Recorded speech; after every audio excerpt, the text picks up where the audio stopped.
Ассалому алайкум дӯстони азизи ман, моҳи шарифи Рамазон муборак. Ташаккури зиёд барои дастгирӣ, миннатпазир ҳастем. Лекин нафаре ки ҳамроҳаш гап задем, Абдулло ҳамроҳи ҳамсараш видео карда партофта будем. Мардум интересоват кардеста ки чанд сум ҷамъ шуду, чӣ хеле шуд. Акнун дар доираи ҳамин ҳол Абдулло худаш занг мезанад дар мо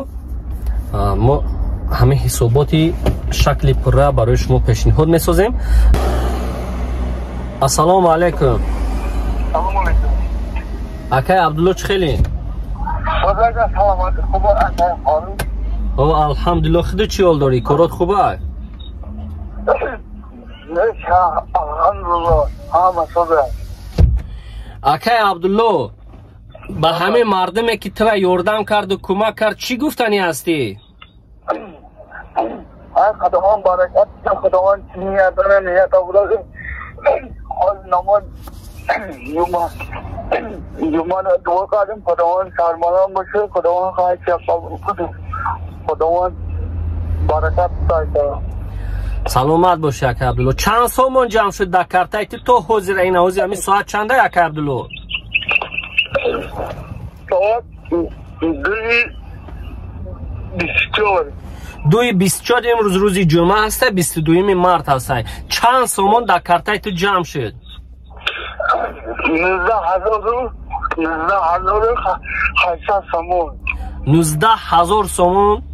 19,800 سومونی ها؟ خیلی سبحان الله خیلی جمع شدگی هسته.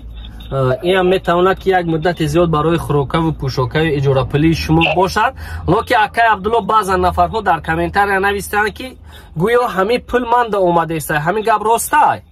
نه اصلا فقط شما دستگیری کرده ما 50 سومون داره. شما به خاطر الله کرده یگون جام نیست اصلا. شما من دستگیری کرده یگون اکای عبدالله گفت سری 50 سومون دادن من نمیره، ولی که بعضا نفرها میگن که گویا من همین کارتی من باشه. کارتای منه یا کارتای خودت؟ کارتای من تورای عبدالله میبره. تورای عبدالله میبره ها؟ خب ببین دودر که مردم همین خیلی گپ گفته استن که گویا من همین کارتای من باشه مرا حرامخور گفته استن. بعضا کامنتر نویسون باور که خوب نبر چند شبه. نه اصلا شاید باید کرده اصلا من داره عبدالله میبره. خب برادران عزیز اینا شنویده در دهن خودی عبدالله که مثلا چند سومون جمع شدگی چه خیلی شدگی هسته. رقمی همون دوشنبه سیتی عبدالله چنده دوشنبه سیتی دکه عبدالله؟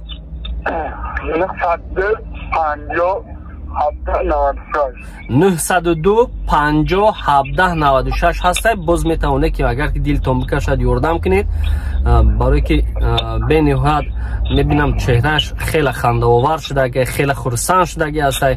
خداوند همین خیلی همه ما را سرجم نگه دارد. اکه عبدالله پناه به خدا باشد. مردم یگان چی گفتنی هستی؟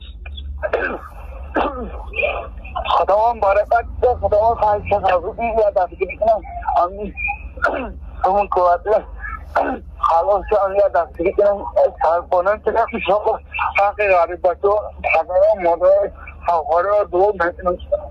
خداوند چی نیاد داره نیاد بلسه. آمین الله خیلی الله اکبر. سلام علیکم.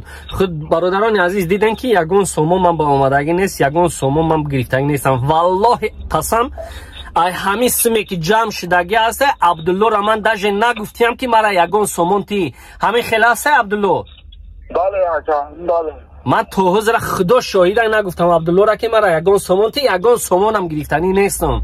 لیکن بعضا نفر وقتی که گپ میزنی اول گریبان تا نگاه کن که چی گفته ایستادی و یگان نفر دیگه فکت و دلیل داشته باشی. من روزی هم اینا در ماه شریف رمضان ببرار در اینترنت پخش کن که انا فاروق نعمت از پلی همون معیوبانی که جمع کرده است خورده است. خدا بزند همین خلودمی که پلی یک نفری که خودش احتیاجمند هسته ای همون من گرفته بخرم. ای خدا بترسین بعضا نفرات. عبدالله پناه به خدا باشد اکا. حضور احمد اکر فاروق خداوند برکت ده.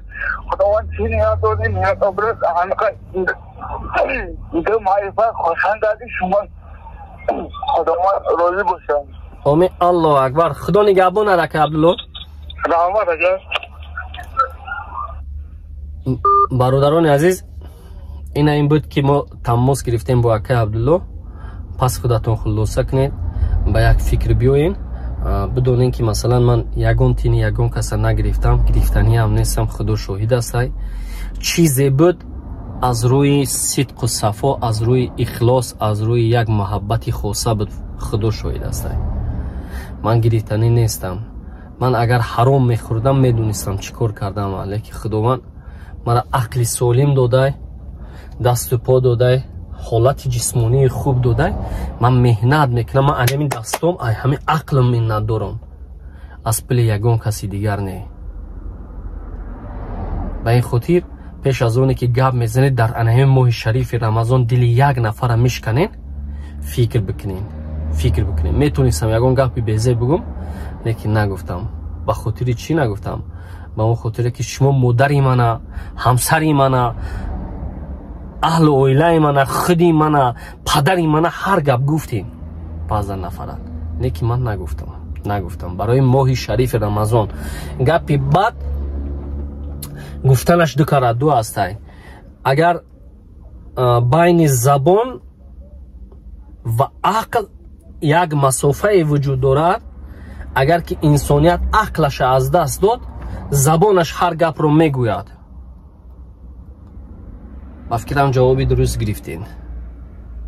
خدا نگهبان باشند. من از شما بودن و با شما بودن به نهایت خرسند هستم. هزار رحمت برای که دستگیری کردید، سخنی ما رو نشکستید، من باور کردید و انا همون برادرای محبوب پول جمع کردید دادید. منت پذیر یک و یک شما. الهو چشم نم، دست کم، روزگاری غم رو نبینید. خدا حافظ.